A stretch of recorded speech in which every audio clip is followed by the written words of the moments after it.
This is what most people do when it comes to luck. They hope to get lucky.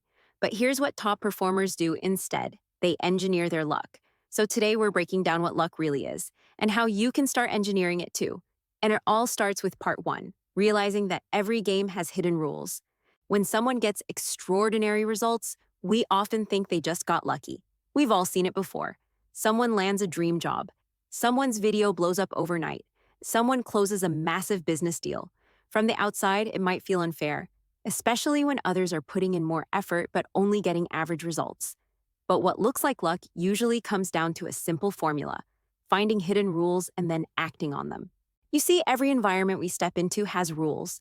Think of them as the rules of the game. In some games, the rules are simple and obvious.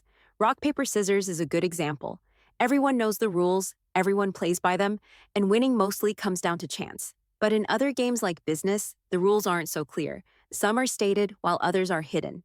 The stated rules are pretty easy to find. A quick search online will give you guides, playbooks, and strategies: how to start a business, how to make more sales, how to write hooks that go viral. And you know what? Those guides do work, at least to a point. They make sense, they've helped a lot of people, and they can get you moving in the right direction. But here's the problem: everyone has access to the same rules. If you only follow the conventional playbook, you'll always be competing on the same level as everyone else. And when everyone is playing the same way, it's really hard to stand out. That's why top performers play by a different playbook. They don't stop at the stated rules. Instead, they go after the hidden ones. These are the winning patterns most people ignore. They're rarely handed to you, and to find them, you'll have to dig deeper than most people. One of my favorite examples of this comes from Tim Ferriss in the 4-Hour Workweek. Back in 1999, Tim entered the Chinese Kickboxing National Championships. Now here's the wild part: he only had 4 weeks of training. He wasn't the strongest guy, he didn't have the best stamina, and honestly, on paper, he didn't stand a chance. And yet, he walked away with a gold medal.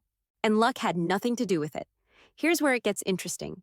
Instead of trying to outtrain everyone, he decided to approach the problem differently.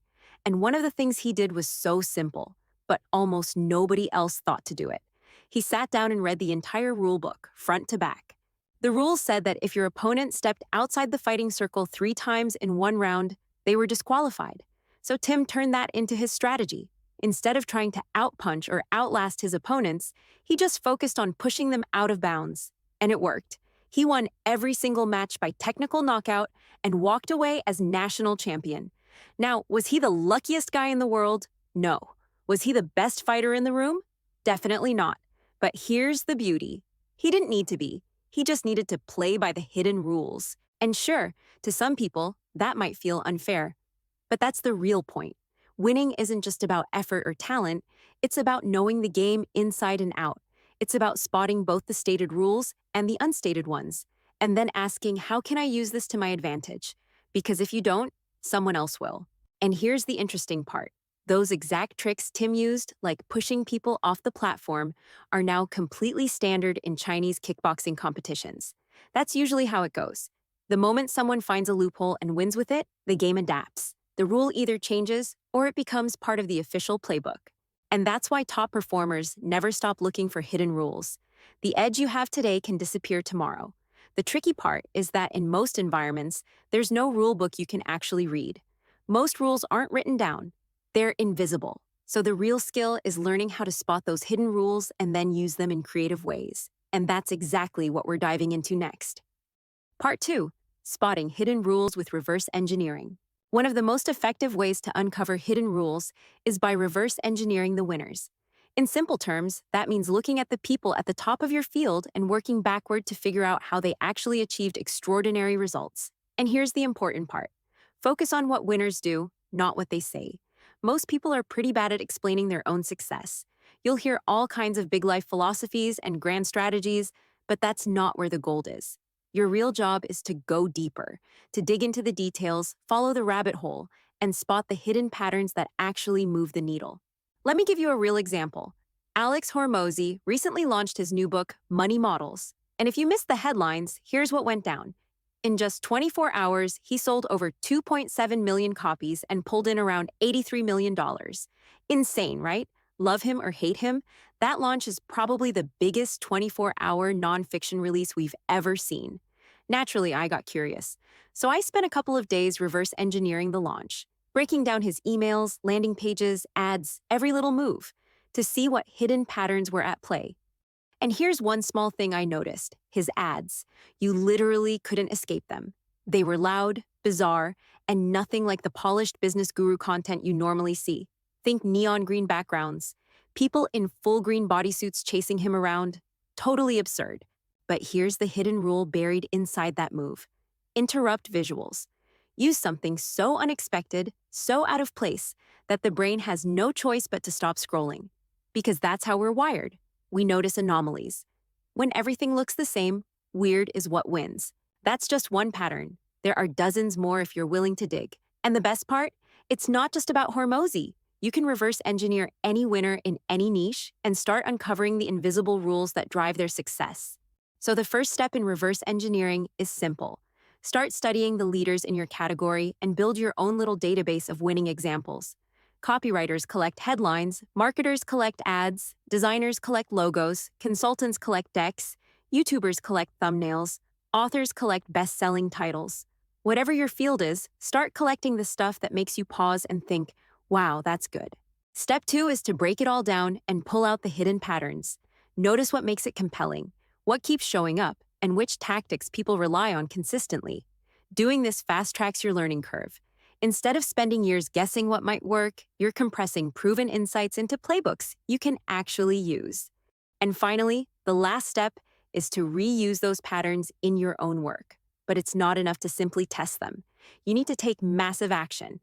Before we dive into what that looks like, we need to zoom out and explore something bigger. We need to understand how luck really works, and that's exactly where we're headed next. Part 3, the 4 types of luck. One of the most useful frameworks I've come across for thinking about luck comes from a neurologist named Dr. James Austin. He suggested that luck actually shows up in 4 ways: blind luck, luck from motion, luck from awareness, and luck from uniqueness. Let's break them down. Blind luck is the kind of luck most people think of. It's pure chance, completely outside your control, like winning the lottery. It's worth celebrating when it happens, but it would be crazy to build your life strategy around it. Next is luck from motion. This luck finds you because you're always moving, always doing. You're putting out work, meeting people, starting projects, making noise. The more motion you create, the more chances something collides with you at the right time. The right person notices your article. The right investor sees your pitch. The right client stumbles on your work. In short, hustle makes you lucky. Next, luck from awareness is where knowledge gives you an edge. You spot opportunities others miss because you know the game better. Everyone saw apples falling from trees, but only Newton saw gravity. It's about noticing patterns, trends, and hidden opportunities in your field that outsiders can't detect. The 4th type of luck is luck from uniqueness. This is the ultimate form, the kind that comes to you automatically. At this stage, your reputation, your brand, or your unique position in the world attracts luck without effort. People seek you out. Opportunities land in your inbox. Doors open because of who you are and what you've built.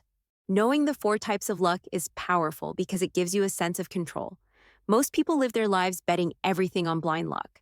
But the truth is, you can actually control 75% of luck.